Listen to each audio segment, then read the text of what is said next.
What's going on? Yeah, it's your boy, Quan John, Portia Mystique. Say what's going on, Portia. Hi. Yeah, we back again, Motivational Motives. You know what I mean? This is where we speak to Black individuals that overcome adversity en route to prosperity. We got a good one today, y'all. We got a promising motivational speaker. You know what I mean? He's currently studying under Les Brown. He has taken the stage with Les Brown this past September. Stephon, call me Sizzle'S, Suggs. Say what's up, Steph. What's going on, baby? How's it going? How's it going, you guys? How's it going? Yeah. My man put the P into positivity. You know what I mean? Before we get down to the meat and potatoes of the discussion, yo, Steph, I gotta understand a little better, because when I think about the word, the name Sizzle, I think about somebody that's burning hot. They passionate for their field. Where'd you get the name Sizzle, man? Man, you kind of summed it up. People ask me that sometimes, and I've always been a writer, and I always felt like my stuff is sizzling. I just kind of had that confidence about myself. It's kind of always been my alter ego. I tell people, Stephon is the dad, the everyday, family man. But Sizzle, that's my creative passion. That's my motivation. That's my poetry. That's my art. That's my beauty right there. Got you. So basically, it's like your alter ego. Got you. Yes, sir. My man. So basically, let the viewers know, how did you get to the point in your life where you said, you know what, I'm going to motivationally speak for the rest of my life, and that's what I'm going to do. That's my passion. That's my bread and butter. How did you get to that point in your life? Man, it was a long road. I'm 29, and like you said, it wasn't always sunshine, and I didn't always just believe in the positive. I'll take you back on the journey a little bit. When I was young, man, growing up, to be honest, it was rough. My parents, they did the best they could do. I love them, but they battled with a lot of afflictions and drug addictions and things like that. So as a result, we kind of ping pong back and forth between them.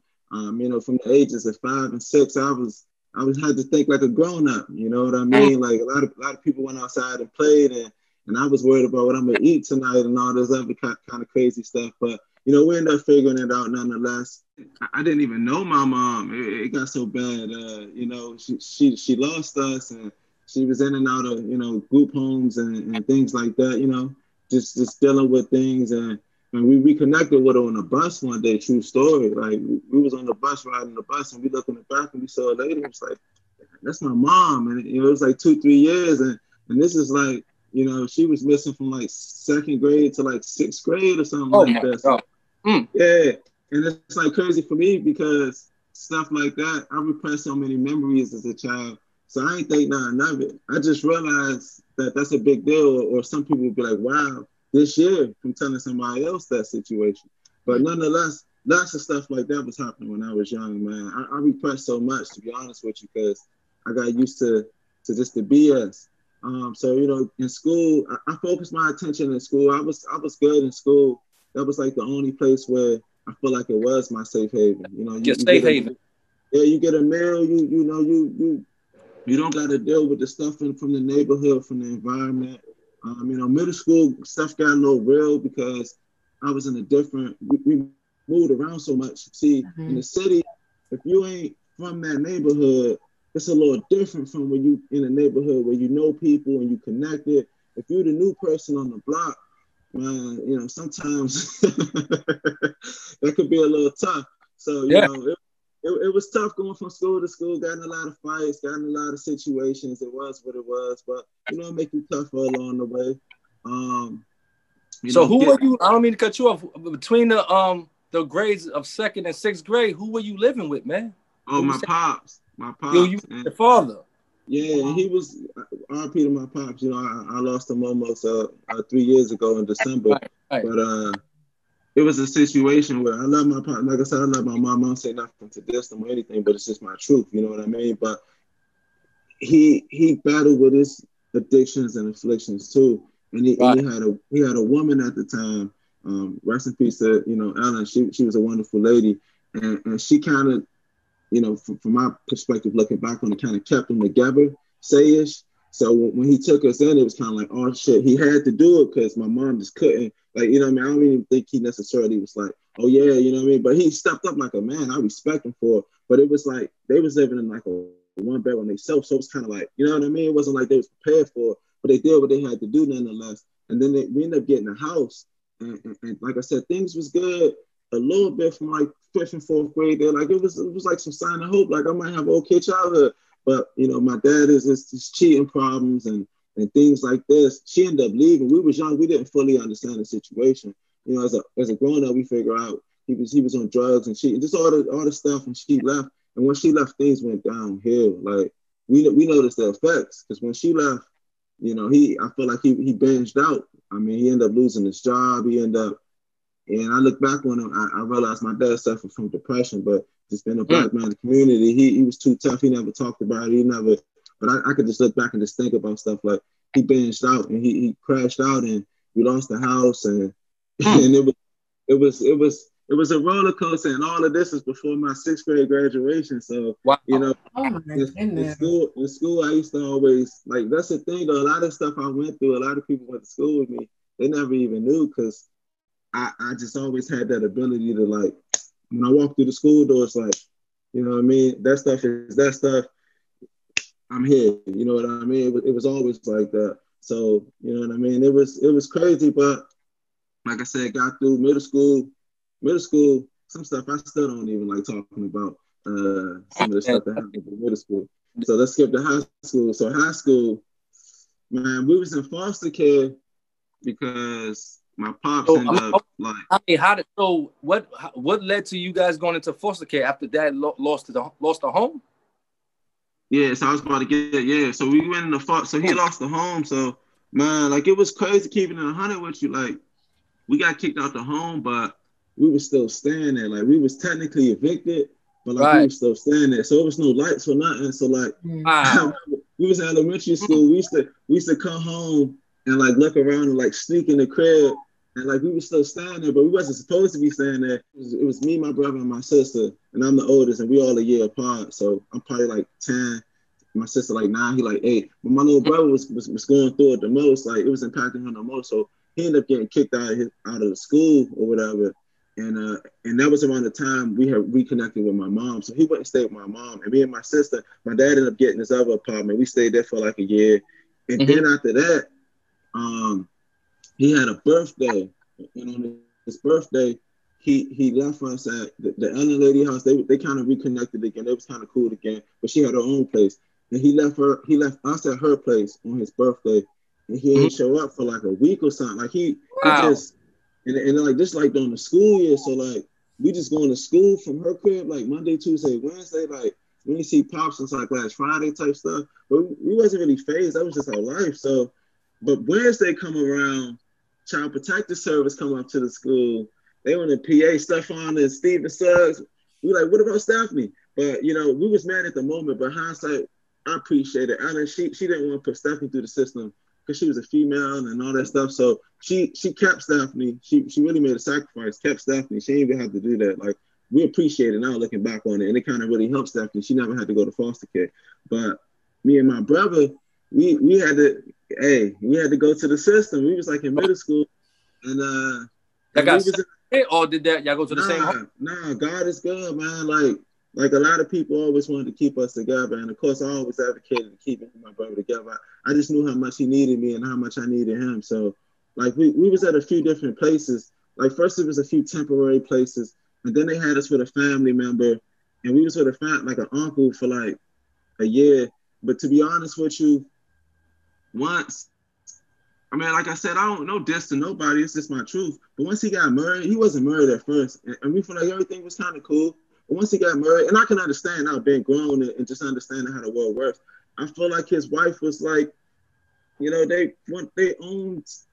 I just felt like we was kind of a burden more so. We just kind of, we started to feel like my whole life I always kind of felt like a burden on people, to be honest with you. So the woman, I guess the foster care mother, she made you feel that way as a child? I mean, she was it wasn't intentional, but like it was my uncle, so it was his wife. But she kind of made us feel that way a little bit. Like I said, I don't know if it was intentional, no disrespect. Yeah. But she kind of it was like little things, or like shit. We'll hear her yelling at him about something we did, and of course, like, you know, it rolls downhill. So, you know, he come down and put the big stick on us. And then it's like, you know how you can compare before and after? It's like we would have never felt that way if we wasn't just with this dude for 5 months before you was even here. And, and he wasn't even barking on us like this all the time. Gotcha.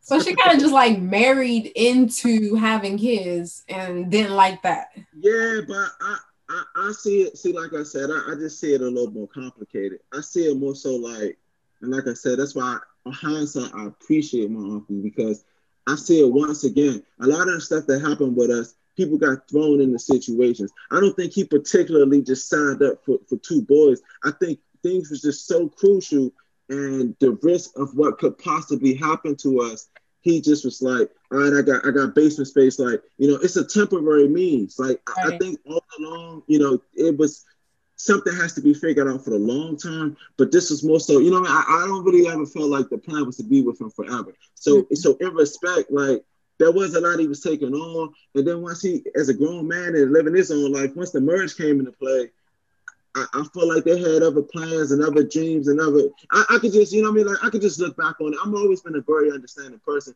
but nonetheless, we did feel like we wasn't wanted. So, did they have kids in the household other than y'all? Nah, it was just us. Like I said, it was my blood uncle. So it wasn't like he was like a foster parent like he does. It's like, it was just like he was looking out for the family, because like he understood, like we was in the system, like, I got to step up real quick. Like, I'm not saying I'm going to do this. I'm going to raise them through the rest of their high school, but I got them for this next year or so until y'all get y'all stuff together and we figure out a long-term plan. I think it was more so like that. You know what I mean?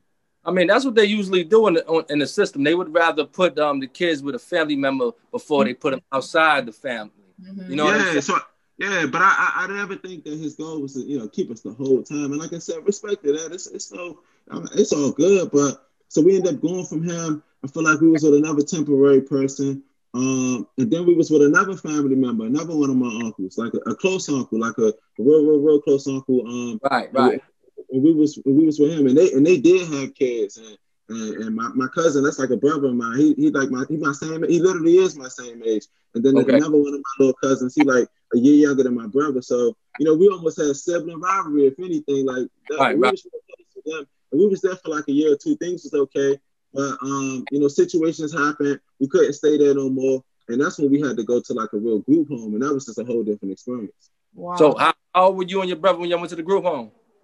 I think it was my senior year, so I was like 17. Yeah, like, wow. Like 16. I was 16 or 17. It might have been. I don't know if it was my junior or senior year. It was one of those. But you was a big teenager. You wasn't no little kid no more. Yeah, and it was messed up. We ended up having to go to like one of the worst group homes in the city, like on some crazy stuff. Like it was really for people with like issues and like behavior issues and stuff. But like, everything was so crowded and it was so last minute, so sporadic. Like they had to end up shipping us to this place, and like it was just crazy. Like back then, I ain't gonna lie, I used to think God ain't love me, man. Wow. Say that again. I used to think God ain't love me back then, man, because it was crazy. Like I was like, why am I being punished? Like what do I do? Like that shit was like a boot camp. Like that shit was. What, that was part of your journey. That was part of your process. You understand that, right? Yeah. Looking back on it, I tell people I got a hell of a story, and I feel like there's no one to know the whole story. Anyone only get bits and pieces because it's just so much.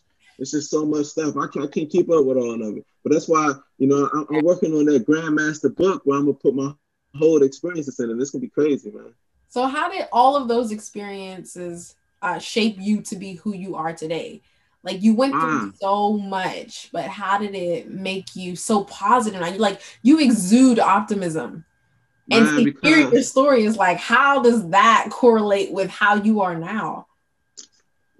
I can't explain it. I feel like deep down it was always a lot. Even when I check it. So my senior year in high school, or even all through high school, it's probably like 2-3 people from my high school at the time that even knew I was even in foster care. Like one person, honestly, like I almost had this ability to have like 2 me's. I can't explain it. Like it's the one me that and even don't get me wrong, like it's pros and cons, and even to this day, like the devil still be chasing me. It's like, still that battle. But it was one of those things where in that one environment, that dark environment, I can adapt. I'm that creature that need to be handle this one.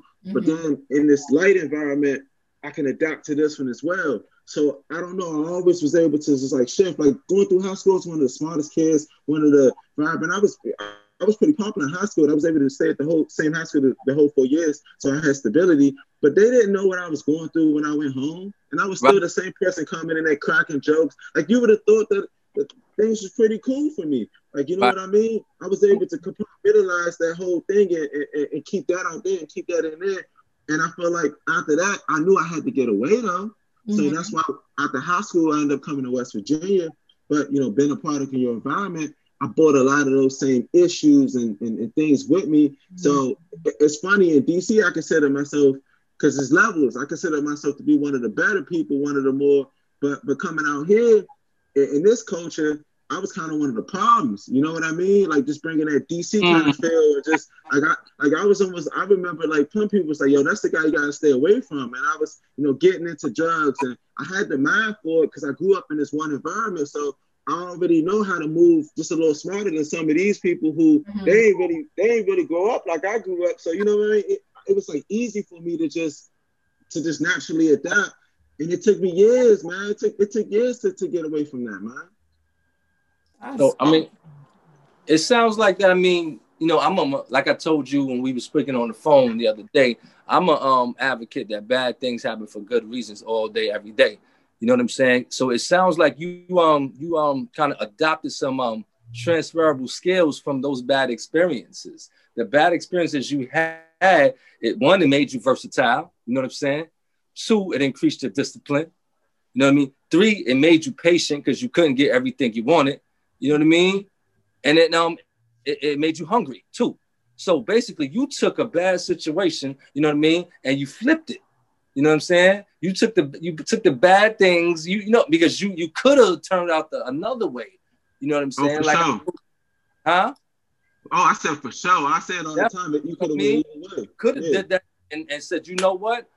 I'm gonna stay on this path that I believe that God has me on. You know what I mean? But in actuality, God, that was your good path. You know what I'm saying? You know, we see a lot of, you know, we got a lot of kids out here, and you know, that are being raised, let's say, quote unquote, perfectly, and they come out the most damaged. Now you got our children now that come from poverty, that come from struggle, you know what I mean? And we come up out of that, you know what I'm saying? We come up out of that, we the stronger, you know what I mean? Survival with the fittest.